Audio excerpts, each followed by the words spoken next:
Assalamualaikum warahmatullahi wabarakatuh. Kembali lagi dalam pembelajaran Sejarah Kebudayaan Islam untuk Madrasah Aliyah kelas 12. Alhamdulillahirrahmanirrahim. Hari ini kita akan coba untuk belajar bersama tentang peran Wali Songo atau Wali Sanga ya dalam penyebaran Islam di Indonesia. Di sini ada beberapa hal yang akan kita bahas. Yang pertama adalah yang pasti adalah biografi dari 9 Wali Sanga. Yang pertama adalah Maulana Malik Ibrahim, ya. Yang kedua ada Sunan Ampel, Sunan Bonang, Kalijaga, Sunan Giri, Sunan Derajat, Sunan Kudus, Sunan Muria, dan yang terakhir adalah Sunan Gunung Jati. Ya. Yang kedua kita akan membahas juga tentang strategi dakwah Wali Songo di Indonesia seperti apa di Nusantara. Dilihat dari keseniannya, ya, strategi dakwah dalam bidang pendidikan, strategi dakwah dalam kebudayaan, dan yang terakhir dalam politik atau pemerintahan. Nah, poin yang ketiga kita akan membahas tentang peran Wali Songo terhadap peradaban yang terjadi di Nusantara. Dalam bidang dakwah, pendidikan, arsitektur, kesenian, dan kebudayaan. Bagaimana peranan Wali Songo terhadap peradaban-peradaban tersebut di Nusantara nanti akan kita bahas. Yang terakhir ada keteladanan yang akan kita ambil dari sifat-sifat yang dimiliki oleh Wali Songo. Ada dari keteladanan dari poin spiritual dan intelektual. Kita akan coba membahas yang pertama peran Wali Songo di Indonesia.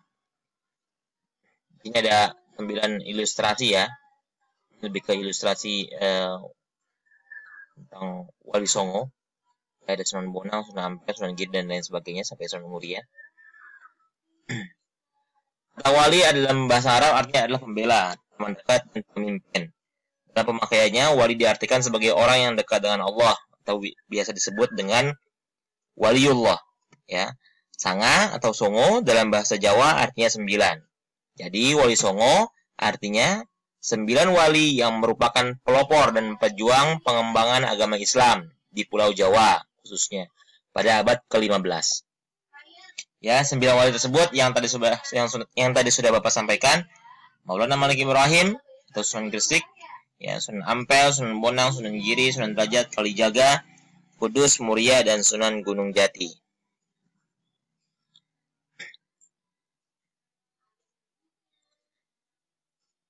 Oke, untuk selanjutnya, ini ada nama-nama yang merupakan Wali Songo dan juga nama lainnya, ya, nama aslinya. Ada Sunan Gresik yang nama lainnya adalah Maulana Malik Ibrahim. Sunan Ampel Raden Rahmatullah, Sunan Bonang Sunan Maulana Makhlub Ibrahim yang merupakan anak dari Sunan Gresik atau Sunan Maulana Malik Ibrahim. Yang keempat ada Sunan Kalijaga yang nama lainnya adalah Raden Masyahid. Sunan Giri Raden Ainul Yakin, Sunan Derajat Raden Qasim, Sunan Kudus Raden Ja'far Shadiq, Sunan Muria Raden Umar Said, dan yang terakhir Sunan Gunung Jati yaitu Raden Syarif Hidayatullah. Jadi ke-9 Wali Songo ini punya nama lain yang harus dihafalkan. Biasanya nanti ini akan muncul di ulangan atau di ujian akhir semester. Ya, jadi tolong dihafalkan nama-nama walinya dan nama lainnya. Kita bahas yang pertama, Syekh Maulana Malik Ibrahim. Ya, Maulana Malik Ibrahim ini Sunan ya, salah satu dari Wali Songo yang dituakan ya, atau yang paling tua, dan beliau memiliki nasab keturunan sampai ke Rasulullah SAW ya. Ini Sunan Maulana Malik Ibrahim biasa disebut juga dengan sebutan Sunan Gresik ya. Merupakan Wali Songo yang senior ya. Wali Songo yang senior dari Wali Songo yang lainnya, Sunan-Sunan lainnya.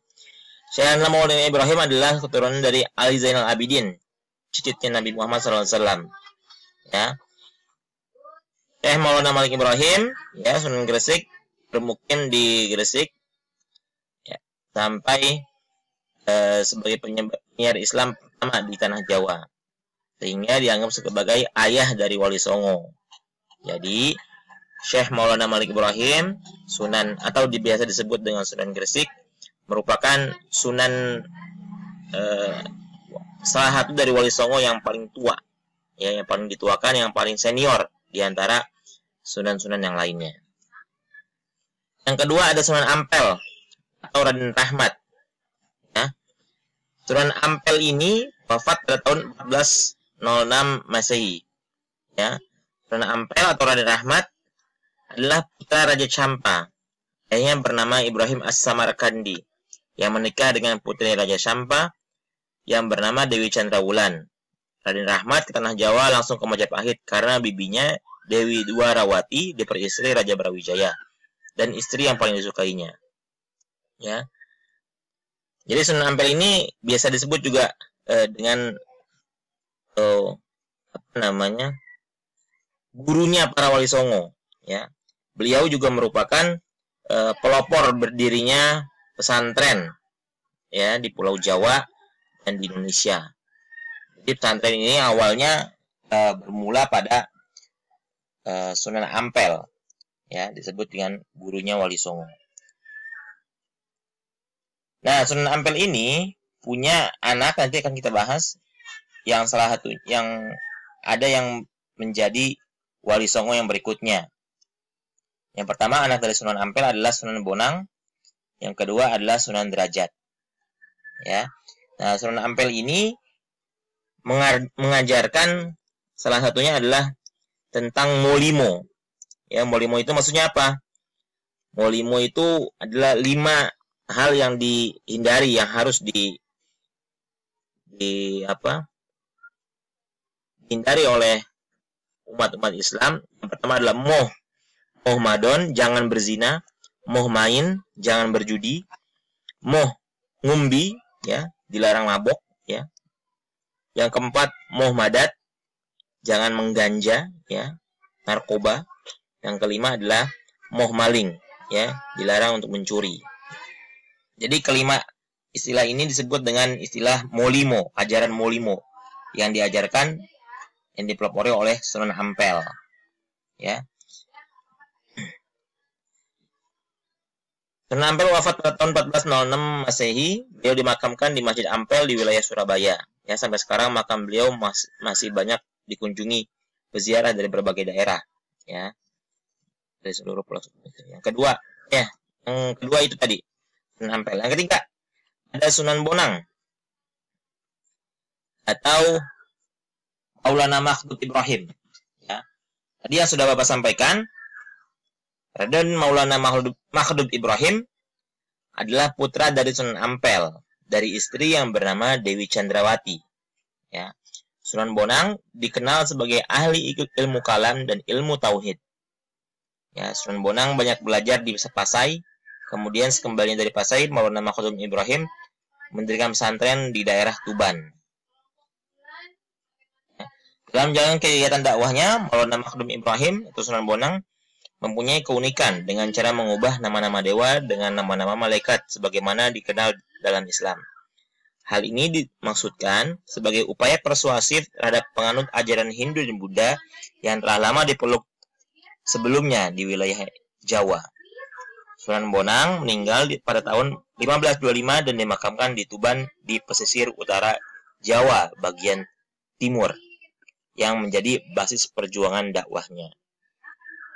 Ya, jadi Sunan Bonang ini selain ahli dalam ilmu kalam dan ilmu tauhid, beliau juga merupakan seniman, ya, yang namanya Sunan Bonang. Itu Bonang artinya dari salah satu alat musik kesenian di Jawa, ya. Sunan Bonang itu Bonang itu adalah alat musik tradisional di Pulau Jawa. Dan pastinya Sunan Bonang adalah seorang seniman yang seorang ulama, ya, seorang wali yang merangkap sebagai seorang seniman.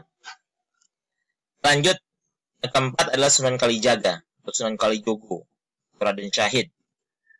Ya. Sunan Kalijaga ini mempunyai nama kecil Raden Syahid. Beliau juga dikenal atau dijuluki Syekh Malaya Ayahnya bernama Raden Sahur Turmenggung, keturunan Ranggalawe yang sudah Islam dan menjadi Bupati Tuban.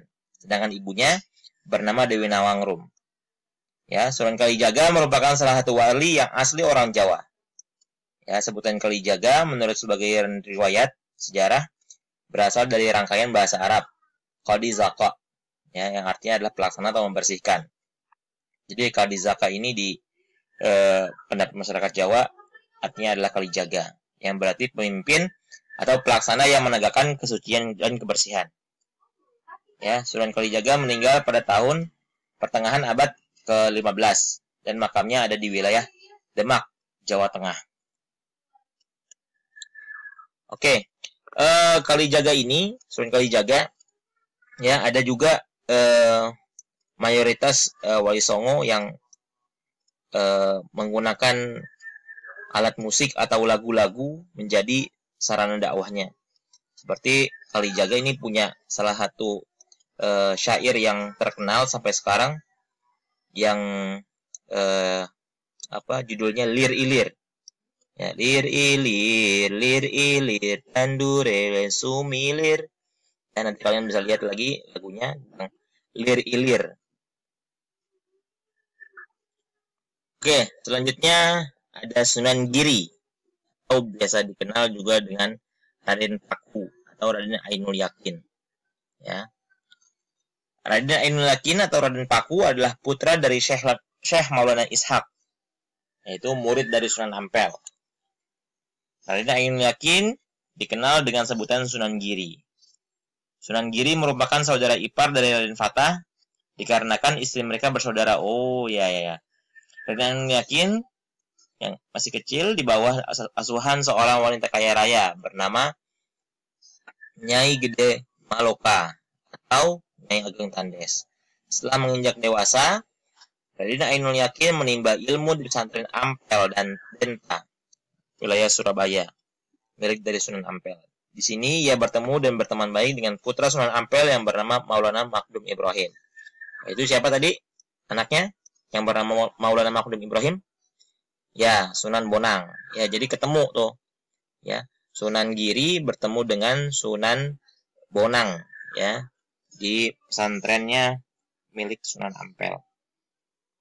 Ketika hendak melaksanakan ibadah haji bersama Sunan Bonang, keduanya menyempatkan singgah di Pasai untuk memperdalam ilmu keimanan dan tasawuf. Pada sebuah kisah diceritakan bahwa Raden Paku atau Sunan Giri bisa mencapai tingkatan ilmu laduni, ya, ilmu yang lebih dekat lagi kepada Allah nih. Ya. Dengan prestasi yang dicapainya, inilah Raden Paku terkenal dengan panggilan Raden Ainul Yakin. Ya, Sunan Giri meninggal wafat sekitar awal abad ke-16 dan makam beliau masih ada sekarang di Bukit Giri di wilayah Gresik. Ya, masih banyak pengunjung-pengunjung yang berziarah ke makamnya beliau. Yang keenam ada Sunan Derajat, ya, Raden Qasim. Sunan Derajat memiliki nama asli Raden Qasim. Disebut Sunan Derajat karena beliau berdakwah di daerah Derajat, Kecamatan Paciran, wilayah Lamongan, Jawa Timur. Ya, Raden Qasim atau Sunan Derajat mempunyai 6 saudara, di antaranya Siti Syariat, Siti Mutmainnah, Siti Sofiyah, dan Raden Maulana Makdum Ibrahim, Sunan Bonang. Ya. Di samping itu, jadi ini Sunan Derajat ini masih anak dari Sunan Ampel, saudaranya dari Sunan Bonang. Di samping itu mempunyai 2 orang saudara seayah lain ibu, yaitu istri Raden Fatah yang bernama Dewi Murtasimah, istri dari Sunan Giri. Sedangkan istri Sunan Derajat yaitu Dewi Sofiyah, putri dari Sunan Gunung Jati. Oh, berarti Sunan Derajat ini adalah menantu, ya, menantunya Sunan Gunung Jati. Ya. Ya, selanjutnya adalah Sunan Kudus atau nama lainnya adalah Raden Ja'far Shadiq. Dia wafat tahun 1550 Masehi. Sunan Kudus biasa juga dikenal dengan sebutan Ja'far Shadiq atau Raden Undung. Beliau dijuluki sebagai Raden Amir Haji karena ia pernah bertindak sebagai pimpinan jamaah haji atau amir, ya. Beliau dikenal sebagai seorang pujangga cerdas yang luas dan mendalam keilmuannya. Ya, Sunan Kudus atau Ja'far Shadiq merupakan putra dari Raden Usman Haji yang menyebarkan agama Islam di daerah Jipang Panolan, Blora, Jawa Tengah. Dalam silsilah, Sunan Kudus masih keturunan Nabi Muhammad SAW. Tercatat detail dalam sebuah silsilah, Ja'far Shadiq bin Raden Usman Haji bin Raja Pendeta bin Ibrahim As-Samarkandi bin Maulana Muhammad Jumadal Kubro bin Zaini Al-Husain bin Zaini Al-Kubra bin Zainul Alim bin Zainul Abidin bin Said Husain bin Ali radhiyallahu an. Ya, jadi silsilahnya, nasabnya masih sampai dengan Sayyidina Husain. Sunan Kudus juga dikenal dengan julukan wali ilmi, ya, waliul ilmi, ya, karena sangat menguasai ilmu-ilmu agama, ya, terutama di bidang tafsir, fikih, usul fikih, tauhid, hadis serta logika. Sunan Kudus juga dipercaya sebagai panglima perang dari Kesultanan Demak. Beliau mendapat kepercayaan untuk mengendalikan pemerintahan di daerah Kudus, sehingga ia yang menjadi pemimpin pemerintahan atau sebagai bupati sekaligus pemimpin agama di daerah Kudus. Sunan Kudus wafat di Kudus pada tahun 1550, yang makamnya berada di kompleks Masjid Menara Kudus yang terkenal. Ya, siapa yang sudah pernah ke Masjid Menara Kudus? Ya, di sana ada makam dari Sunan Kudus. Oke, selanjutnya adalah Sunan Muria atau Raden Umar Said yang wafat pada abad ke-15. Sunan Muria adalah putra dari Sunan Kalijaga dengan Dewi Saroh. Nama aslinya adalah Raden Umar Said. Semasa kecil, ia biasa dipanggil dengan Raden Prawoto. Beliau dikenal sebagai Sunan Muria karena pusat dakwahnya berada di Bukit Muria, ya, di wilayah Jawa bagian tengah. Dalam dakwah beliau, ya, beliau seperti ayahnya, ibarat mengambil ikan tidak sampai keruh airnya. Dalam sejarah tidak diketahui secara persis tahun meninggalnya, dan menurut perkiraan Sunan Muria wafat pada abad ke-16 dan dimakamkan di tempat beliau bermukim di wilayah Kudus, tepatnya di Bukit Muria. Yang terakhir adalah Sunan Gunung Jati, ya. Sunan Gunung Jati atau yang dikenal dengan Syarif Hidayatullah yang wafat pada tahun 1570 Masehi. Beliau dikenal dengan sebutan Sunan Gunung Jati. Nama asli beliau adalah Syarif Hidayatullah. Beliau adalah salah seorang wali songo yang banyak memberikan kontribusi dalam menyebarkan agama Islam di Pulau Jawa, khususnya di daerah Jawa Barat. Ya, jadi 8 wali sebelumnya banyak di wilayah Jawa Tengah dan Jawa Timur, tapi khusus Sunan Gunung Jati ini, Syarif Hidayatullah, ya, banyak kontribusi di wilayah Jawa Barat, ya, khususnya di wilayah Cirebon dan wilayah Banten. Ya. Dalam bukunya Sejarah Banten, Husain Jaya Diningrat menyatakan kedua nama yaitu Fatahillah dan Nurullah merupakan nama satu orang yang sama. Nama aslinya adalah Nurullah. Kemudian dikenal juga dengan nama Syekh Ibnu Maulana. Nurullah yang kemudian dikenal dengan nama Sunan Gunung Jati berasal dari Pasai. Oh, dari Pasai ini ya. Penguasaan Portugis atas Malaka pada tahun 1511 dan akhirnya Pasai pada tahun 1521 membuat Nurullah tidak lama tinggal di Pasai. Beliau segera berangkat ke Mekah untuk melaksanakan ibadah haji. Dan setelah kembali dari Tanah Suci dari Mekah pada tahun 1524, lalu langsung menuju ke Demak dan beristri adik dari Sultan Trenggana. Atas dukungan dari Sultan Trenggono, beliau berangkat ke Banten untuk mendirikan sebuah pemukiman Muslim. Kemudian dari Banten, Nurullah atau Sunan Gunung Jati melebarkan pengaruhnya ke daerah Sunda Kelapa di wilayah Jayakarta sekarang. Di sini pada tahun 1526 beliau berhasil mengusir bangsa Portugis yang hendak mengadakan kerjasama dengan Raja Pajajaran. Berkat kemenangannya ini, Nurullah atau Sunan Gunung Jati Fatahillah mengganti nama Sunda Kelapa menjadi Jayakarta, yang sekarang menjadi ibu kota Indonesia, yaitu Jakarta. Nah, di wilayah Banten beliau meninggalkan putranya yang bernama Hasanuddin, ya. Sultan Banten nantinya tuh Hasanuddin. Untuk memimpin Banten, Sunan Gunung Jati wafat di Cirebon pada tahun 1570, sorry. Dan usianya diperkirakan sekitar 80 tahun. Ya, makam beliau terdapat di komplek pemakaman Wukir Sabta Pangga di wilayah Gunung Jati, Desa Asana, Cirebon, wilayah Jawa Barat. Ya, dia ada beberapa pendapat di ahli sejarah. Ada yang mengatakan bahwa Sunan Gunung Jati ini adalah keturunan Mesir. Ya, ada juga yang mengatakan bahwa Sunan Gunung Jati ini dari Pasai, ya, berasal dari Pasai, dari Aceh. Ya, Allah alam bisawab, yang mana yang betul, ya. Yang pasti di sini kita garis kesimpulan, garis merahnya, benang merahnya adalah Sunan Gunung Jati adalah Sunan, salah satu wali songo yang menyebarkan agama Islam, melebarkan dakwahnya ke wilayah Jawa Barat, ya, dibandingkan dengan 8 wali-wali yang lain, ya, yang berkutat di wilayah Jawa Tengah dan Jawa Timur. Tapi kalau misalkan Jawa Barat ini dikuasai oleh Syekh Syarif Hidayatullah. Ya, Bapak kira itu dulu untuk part pertama ini tentang sedikit biografi dari Wali Songo, ada 9 wali. Ya, Bapak harap kalian bisa dibaca-baca ulang di sini. Kalian juga bisa memberikan komentar di kolom komentar di bawah tentang ke-9 wali ini. Ya, nanti akan ada part 2-nya. Insya Allah pekan depan kita akan bertemu lagi. Terima kasih. Sekian dari Bapak. Akhirul kalam. Assalamualaikum warahmatullahi wabarakatuh.